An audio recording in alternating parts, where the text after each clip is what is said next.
अरे रुक रुक जा चोरनी, मेरा बच्चा लेकर कहाँ भागती है? मेरा बच्चा मुझे वापस दे दो। सुमन चीखती हुई एक औरत के पीछे भाग रही थी। उस औरत की गोद में 2 महीने का नन्हा सा बालक था। दोनों भागते भागते घने जंगल में चली आई, जहां उस गांव के गडरिये अपनी भेड़ बकरियां चरा रहे थे। सुमन दौड़ती हुई उनके पास पहुंची और चिल्लाई, मेरी मदद कीजिए भैया, ये चोर मेरा नन्हा बेटा सोहम लेकर भाग रही है। मुझे मेरा बच्चा वापस दिलवा दो। इस पर दूसरी औरत भी जोर जोर से रोती हुई चीखी, नहीं भैया, ये मेरा बच्चा श्रवण है। मैं तापसी इसकी असली माँ हूँ और मैं इस पागल औरत से अपने बच्चे को बचाने के लिए भाग रही हूँ। उन दोनों की बातें सुनकर सभी गडरिये चकरा गए। किसी की समझ में कुछ नहीं आया तो उन्होंने फैसला किया कि उनके गांव के सबसे बुजुर्ग और सयाने चरवाहे गोपाल जी से परामर्श लिया जाए। और वो लोग सुमन और तापसी को बच्चे समेत बुजुर्ग गोपाल जी के पास ले गए। सारा गांव इकट्ठा हो गया इस अनोखे किस्से को देखने। गोपाल जी ने सारी बात सुनकर फैसला सुनाया कि उस बच्चे के दोनों हाथ एक औरत पकड़े और दोनों पैर दूसरी औरत पकड़े, फिर जोर से अपनी अपनी तरफ खींचे और जिस तरह बच्चा ज्यादा खींचा जाएगा वही बच्चे की असली मां कहलाएगी। यह सुनकर दोनों औरतें खामोश होकर खड़ी हो गईं। गोपाल जी ने कारण पूछा तो दोनों ने रोते हुए कहा, मेरा नन्हा नाजुक बच्चा दर्द से रो पड़ेगा, इसलिए मैं ऐसा नहीं कर सकती। यह सुनकर गोपाल जी अचंभित हुए, क्योंकि असली माँ ही ऐसा सोच सकती है। अब गोपाल जी ने दूसरा उपाय निकाला। दोनों में से जो जलते कोयले पर चलकर बच्चे तक पहुंचेगी वही असली मां कहलाएगी। लेकिन उनकी यह कोशिश नाकाम रही, क्योंकि सुमन और तापसी दोनों ही जलते कोयले पर चलकर बेटे तक पहुंच गईं। अब तो मामला और पेचीदा बन गया था। दोनों ही अपनी जिद पर अड़ी थी कि बच्चा उनका है। गोपाल जी ने बहुत देर सोच विचार कर कहा, तुम दोनों अपने बच्चे के बगैर 2 दिन अलग रहो। जो असली मां होगी वही ऐसा कर पाएगी। लेकिन इस शर्त को पूरा करने को कोई भी तैयार नहीं हुई। गोपाल जी से सुमन और तापसी ने गिड़गिड़ाते हुए कहा, कोई माँ अपने कलेजे के टुकड़े से पल भर भी दूर नहीं रह सकती, फिर 2 दिन मैं अपने लाडले के बिना कैसे रहूंगी? कोई माँ अपने कलेजे के टुकड़े से पल भर भी दूर नहीं रह सकती, फिर मैं 2 दिन अपने लाडले के बिना कैसे रहूंगी? सुमन चीखी, बच्चा मेरा है। ये चोरनी मेरे घर के आंगन में बंधे झूले में सो रहे मेरे लाल को उठाकर भाग निकली। मेरी नजर इस पर पड़ गई और मैं इसके पीछे चली आई, वरना तो आज मेरा बच्चा हाथ से चला ही गया होता।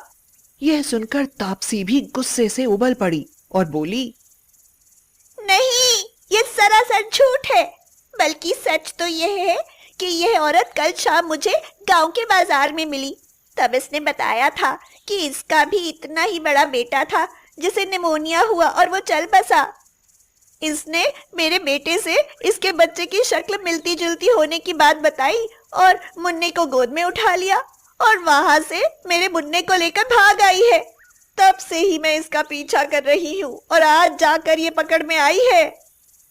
दोनों की बात किसी अनबूझ पहेली सी लग रही थी।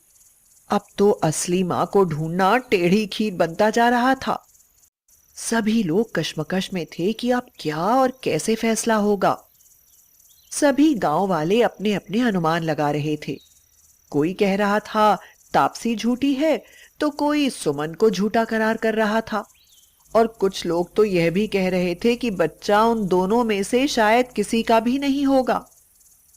गोपाल जी चरवाहे ने अंतिम निर्णय लेते हुए कहा, दोनों औरतों को विपरीत दिशा में बैठाकर बच्चे को उनके बीच में रखा जाए।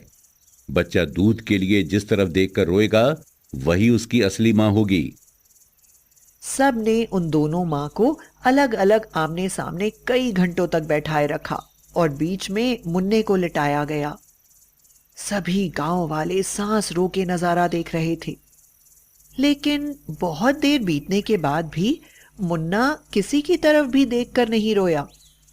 वह बस बार बार करवट बदल बदल कर छटपटा रहा था।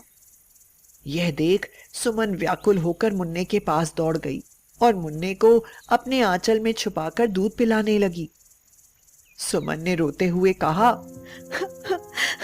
मेरा मुन्ना जब बहुत भूखा होता है तभी वह छटपटाते हुए करवटें बदलता है। वह भूख से रोता नहीं, छटपटाता है बस। यह सुनकर और मुन्ने को सुमन का दूध पीते और शांत होकर सोते हुए देखकर सारा दूध का दूध और पानी का पानी हो गया। अब तापसी किसी से नजरें भी नहीं मिला पा रही थी, क्योंकि उसकी असलियत अब सारे गांव के सामने आ गई थी। गोपाल जी ने गुमसुम बैठी तापसी से कहा, अब अपनी असलियत बताओगी या करूं तुमको गांव की औरतों के हवाले? खामोश बैठी आंसू बहा रही तापसी धीरे से बोली, मैं अपने पति और बेटे के साथ बहुत सुखी जीवन जी रही थी। एक शाम हम लोग गांव के मेले से लौट रहे थे, तभी एक तेज गति चली आ रही गाड़ी की चपेट में आने के कारण मेरे पति और हमारे मुन्ने की जगह पर ही मौत हो गई। बुरी किस्मत थी जो मैं उस भयानक हादसे में जिंदा बच गई, लेकिन अपने मुन्ना को मैं हर उसके हम उम्र बच्चे में देखा करती हूँ। जब मैंने सुमन के बेटे को देखा तो उसमें मुझे मेरा मुन्ना नजर आया और मैं उसे उठाकर ले आई। मुझे मेरा मुन्ना चाहिए।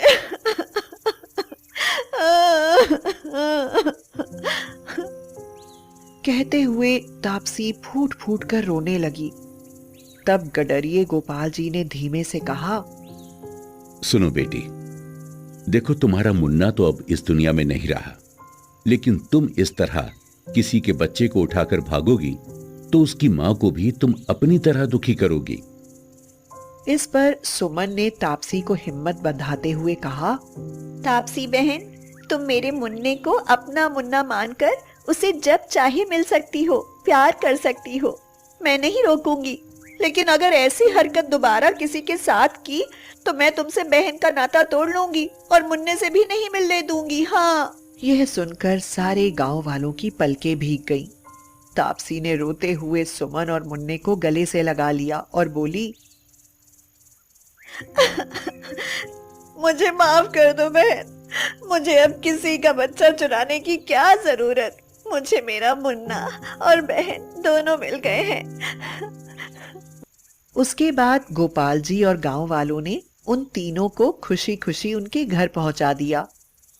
सारे गांव वाले और खुद सुमन और तापसी ने भी गडरिये गोपाल जी की तेज दिमागी और सूझबूझ की खुले दिल से प्रशंसा की।